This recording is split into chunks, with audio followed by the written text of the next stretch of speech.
Welcome to Non-Gendered Fitness, where we explore health, fitness, transitioning, and queer life from beyond the binary. Proudly brought to you by Fearless Movement Collective, the home of queer fitness and health. And here's your host, Bowie Stover. Hi there, welcome to Non-Gendered Fitness. This is episode 2. My name is Bowie Stover, my pronouns are they, them, and I'm super stoked to have you join me today. Before I start, I do want to acknowledge that this show is recorded on the stolen lands of the Wurundjeri people of the Kulin Nation. Sovereignty never was and never will be ceded. I pay my respects to elders past, present, and emerging. Alrighty, let's jump into the show for today. Now, today we are going to be looking at food and eating and nutrition. I guess it's all kind of the same thing. There is a lot of crap out there. There's a lot of misinformation. The fitness industry has kind of put this idea out that you have to count calories and there's good foods and bad foods and you've got to go on diets and one diet's better than another diet, or you've got to go on detoxes and cleanses and blah, blah, blah. There is so much crap out there. But what is not a lot out there of is how to make empowered choices, how to feel good about eating, because it's always focused on this kind of perspective of shame, or you've got to eat so you can lose weight. And like the whole goal of eating anything is to maintain some sort of publicly approved skinny kind of physique. And if you're not eating for that purpose, then you're eating wrong, and all of your goals with eating should be about getting you to become smaller in body size. And that's just not true. It's such a load of total crap, and it infuriates me that this is such a common message from an industry that's really supposed to be giving support and help to the people who are wanting to follow it.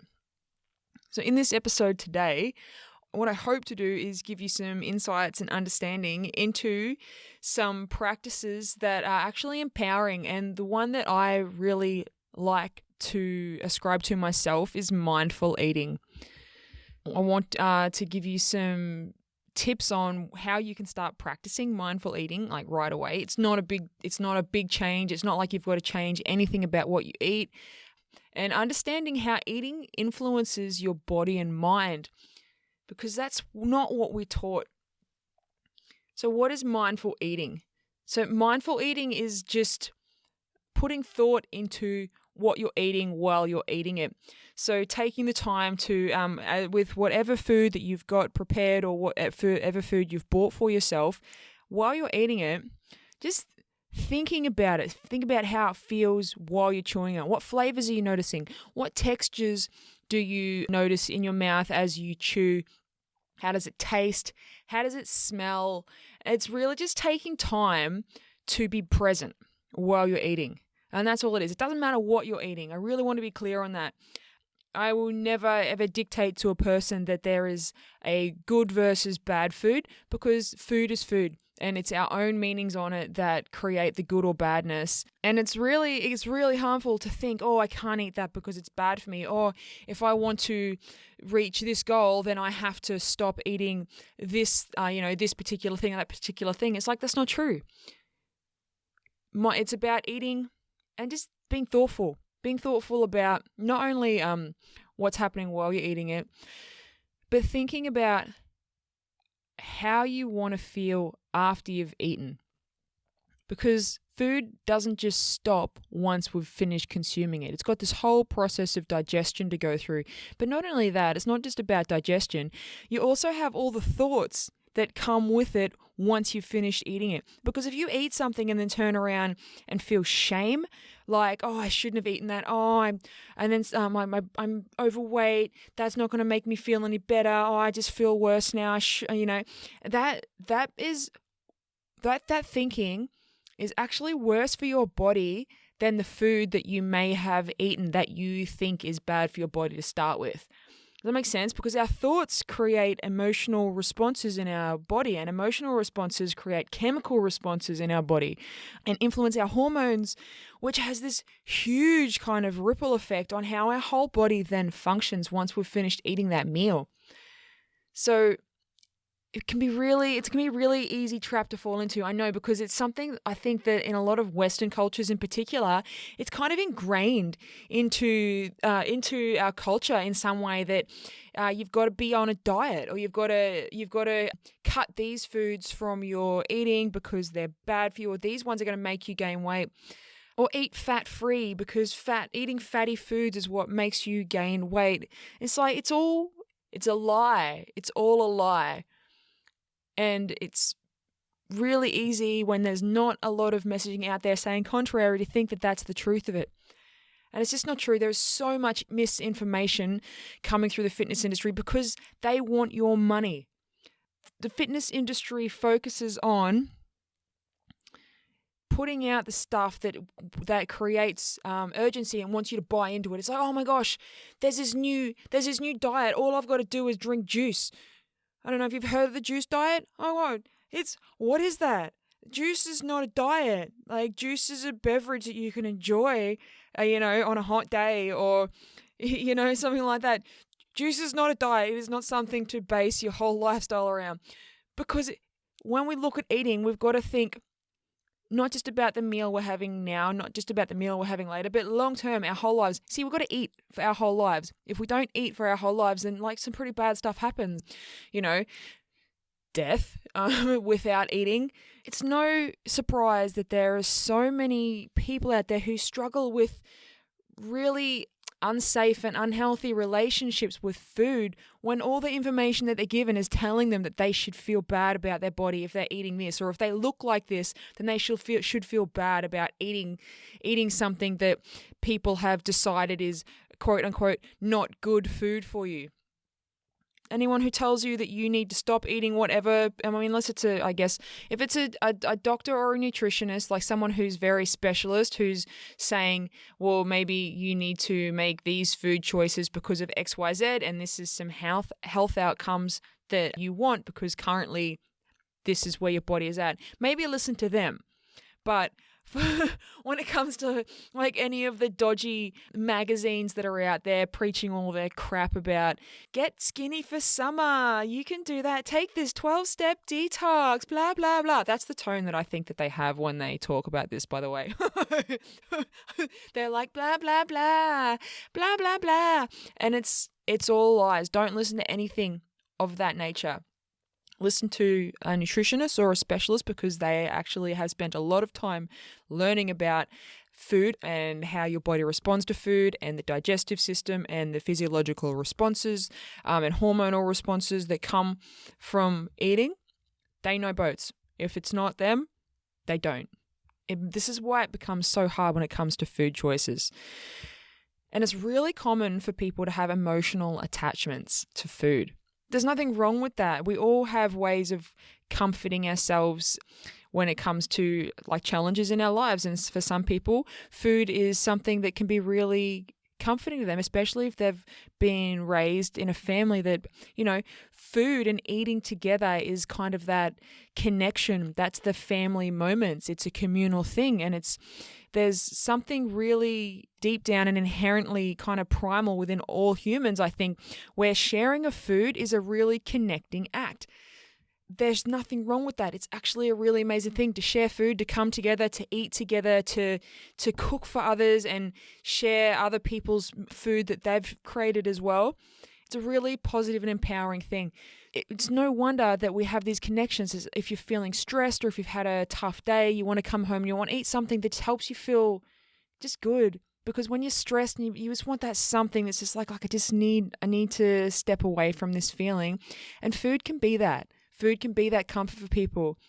And it is not a simple matter because when there's that sort of emotional connection with it, it's a totally different way of having to approach eating and thinking, because it's like all these ingrained emotional responses that happen when we eat something that helps us feel good.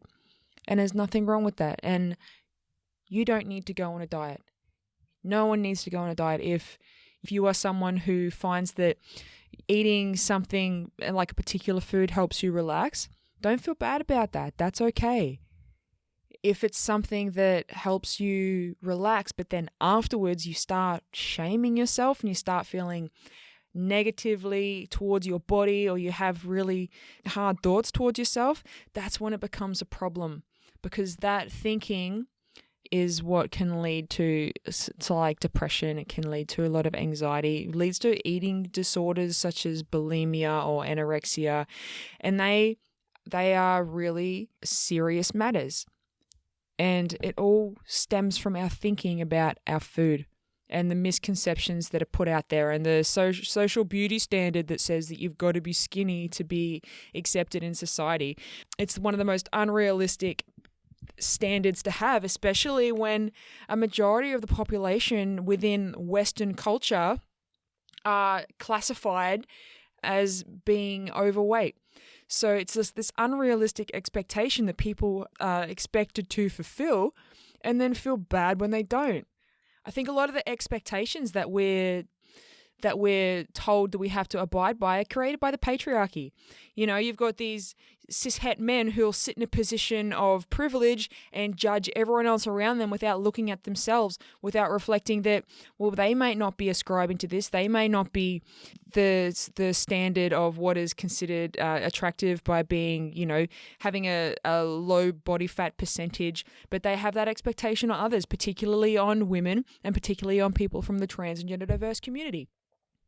So what can you do to become more mindful? Well, it's not necessarily as hard as you think.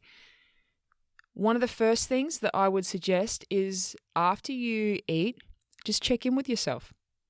How are you feeling?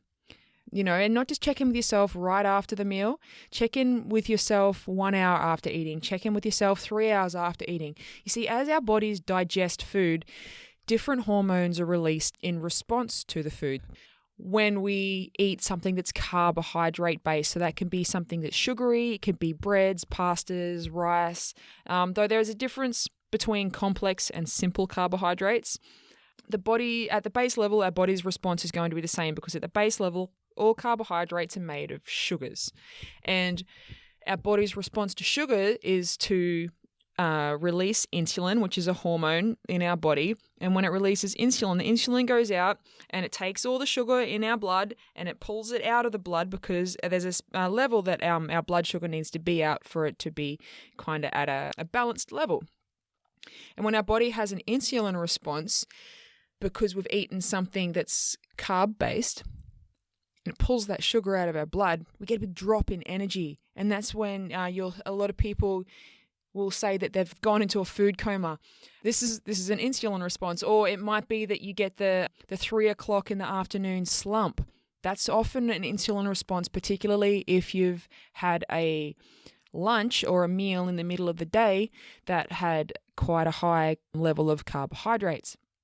Now, it's a totally natural response. The response itself is fine, but it's that crash and that slump in energy, and then what we do after that can make the difference. Because when we're low on energy, it can be really easy to think, I'm going to have something. I really need to have something sweet. I really need something to just pick me up. You know, I know this is a trap that I've fallen into, and I think it's a trap most of us have fallen into.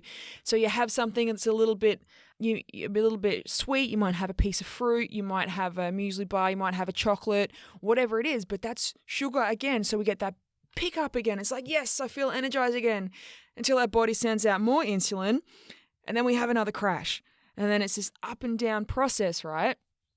Now, the trouble with that is that over time, our body actually becomes resistant to insulin. So our body does not respond to insulin as well as it would if we didn't have the frequent ups and downs. So over time, it builds a resistance to it, and then it stops working so well. And this is actually one of the common contributors to diabetes, especially diabetes when it's diet related. And it's why at the same time people can change their diets and their diabetes goes away, because over time our body becomes less resistant to it. And so when we do have an insulin response, our body responds better to it. Now, someone who has a higher volume of excess soft tissue will have a higher resistance, because fat cells actually create hormonal responses that will influence how insulin is used in the body.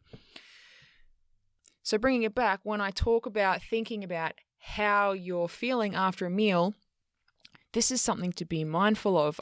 And we went a little bit into the kind of what happens when we have that crash, but that's okay. Yeah, so ask yourself after you've eaten, ask yourself an hour after you've eaten, ask yourself 3 hours after you've eaten. Like, how am I feeling? Am I tired? Am I feeling bloated? Am I feeling kind of lethargic? And it's not even just in the hours afterwards. It can be the days afterwards. I know for myself, if I eat bread, I find the next day I feel like stiff in my finger knuckles and stuff like that when I open and close my fingers. Now that's telling me that there's inflammation in my body, or there's fluid retention in my body. Now that's not a good thing. And just from kind of keeping track of how my body feels after I've eaten certain foods, I know that it's bread that does it to me. So now when I am put with the opportunity to eat bread, I can go, oh, I really like bread. Like I do. I really like bread. But I also can ask myself, it's like, yes, I really like bread. But at the same time, do I want to feel real stiff in my fingers? Do I want my stomach to feel bloated? And then I weigh up, it's like, well, how do I want to feel overall for my day for the next 3 days?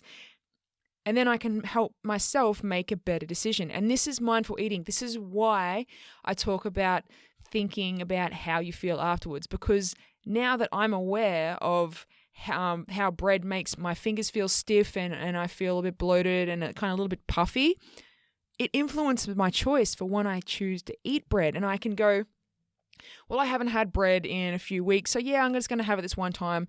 And it's usually not so bad. If I eat bread regularly, that's when I find I start getting that puffiness and that stiffness. So I am able to say, I can occasionally eat bread and I'm going to feel okay, but I definitely cannot eat it numerous times a week. And this is mindful eating. It's not about stopping what I want to eat. It's not about shaming myself for choosing to eat bread. I don't eat bread and then go, oh, good work, Bowie. Now you're going to feel puffy. You shouldn't have eaten that. Oh, well, yeah, what a shit idea. It's like, no. With all of the reasoning that I have based on what I know, I've been able to say, yep, I'm so keen to eat this piece of bread. And I know that I'm probably going to feel a little bit puffy, but it's not going to be so bad. And I know that I'm not going to eat it again sometime soon. And that's okay. And it's not going to be a bad thing. And that's what's important.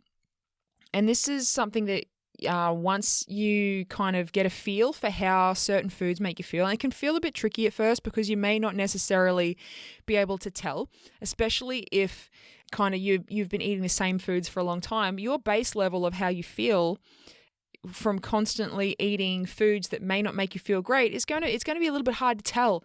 So sometimes you may need to just start with picking one particular food and focusing on how that makes you feel. Say, like, go a week or so and be like, how do I feel when I eat this one particular food?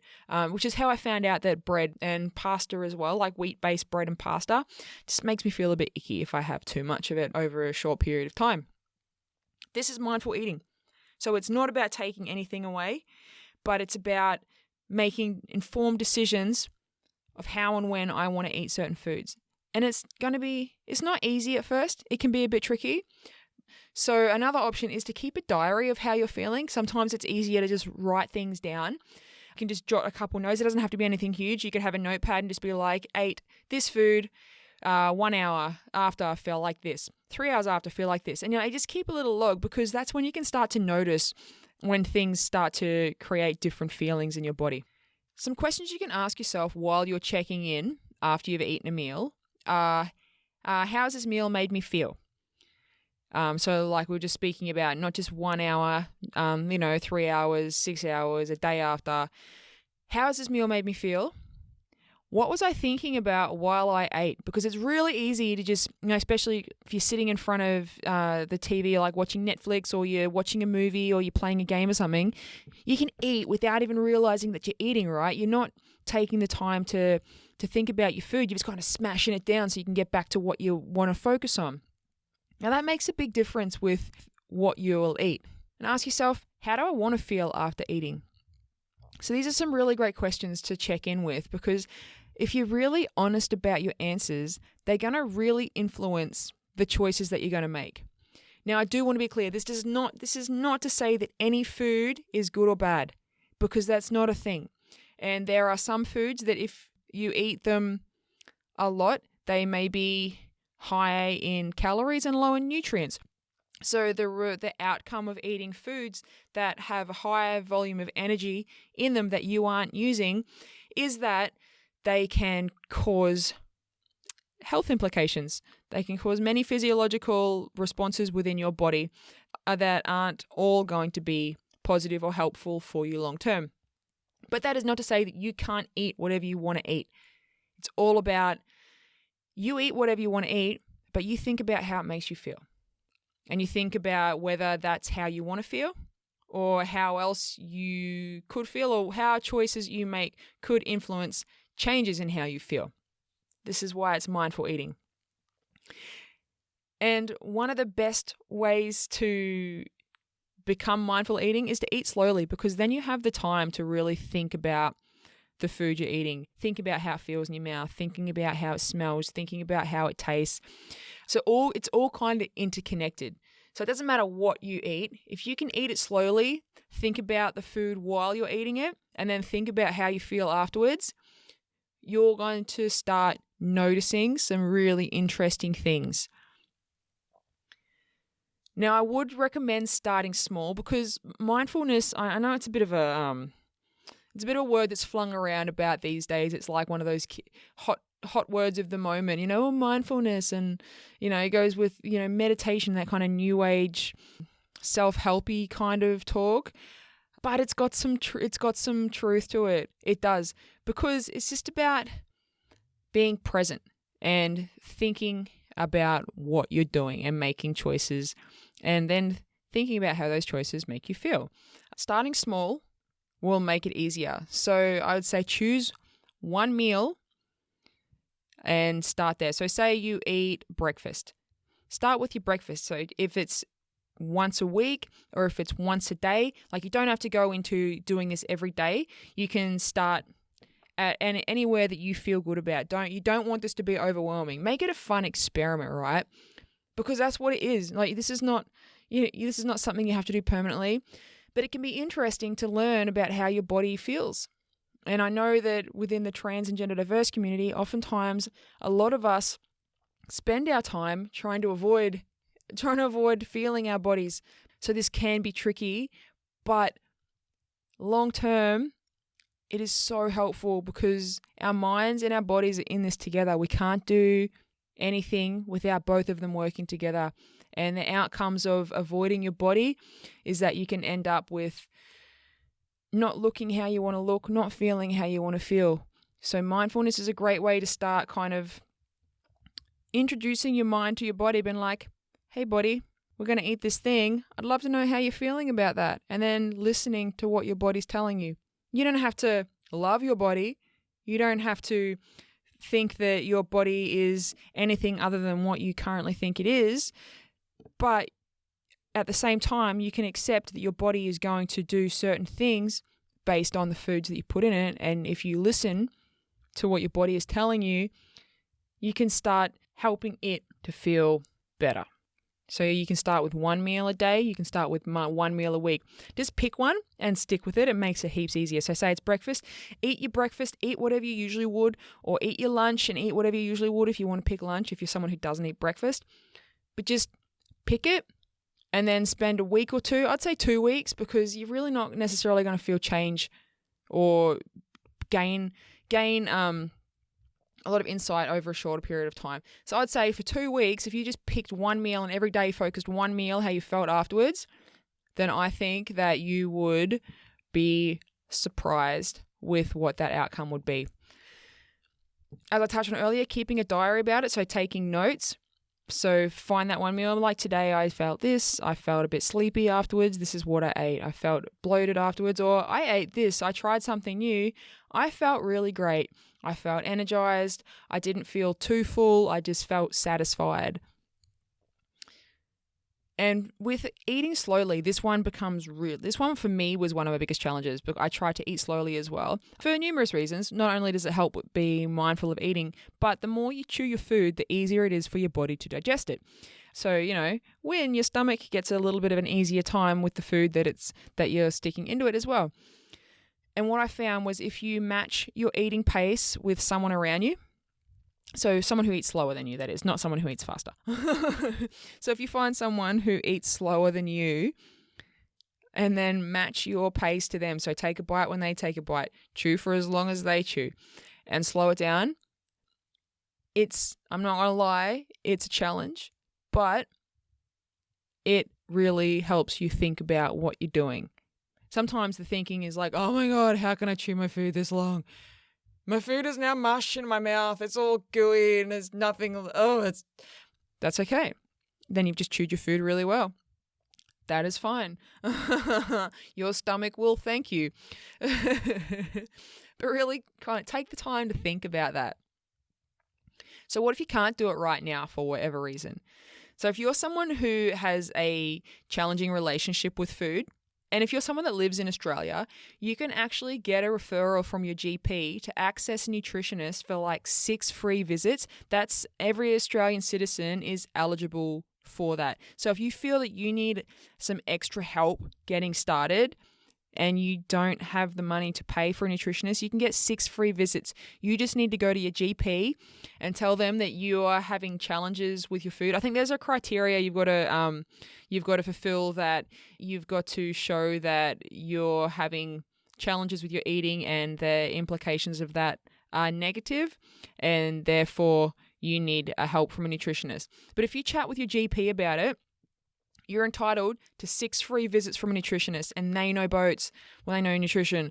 They will help you get started because they have a really great understanding of the body and how food works and all of that sorts of good stuff.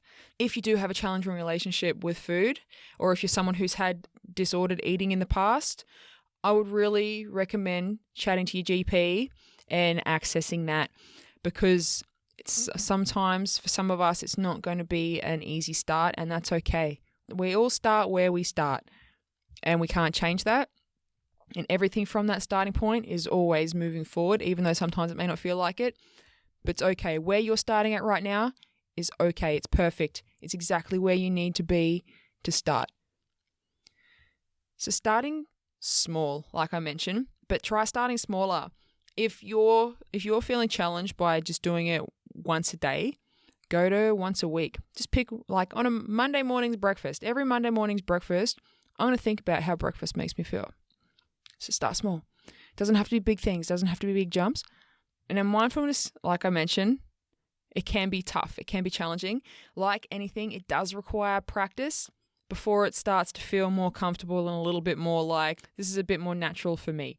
It takes time. So don't have the expectation that you're going to be perfect. Don't have expectations that you're going to be able to notice everything straight away. If you're someone who spent a long time kind of disconnecting from their body a bit, then it might feel a bit hard to actually start paying attention to how your body, or even naming the feelings. I find languaging feelings that our bodies have sometimes can be super tricky. So taking the time to just, even if you are someone who's keeping a diary, just write down just words. I know, like, for myself, there's certain foods that I eat that I say that they make me feel blumpy. Like blumpy, I don't think that's a word, but that's how I feel. I feel bleh, like really bleh. And it's kind of like bloated and lethargic mixed together. It's blumpy. Use whatever words you need to use that resonate with you, that help you describe how you feel. Cram the English language. Whatever. If you can put a word in a sentence, then it's a word, that's my theory, which I do quite often. But yes, use whatever words you need to use to describe how you're feeling. And the more you start describing how you're feeling, the easier it becomes to notice things and then kind of put a name to it so you can acknowledge that feeling. So let's wrap things up.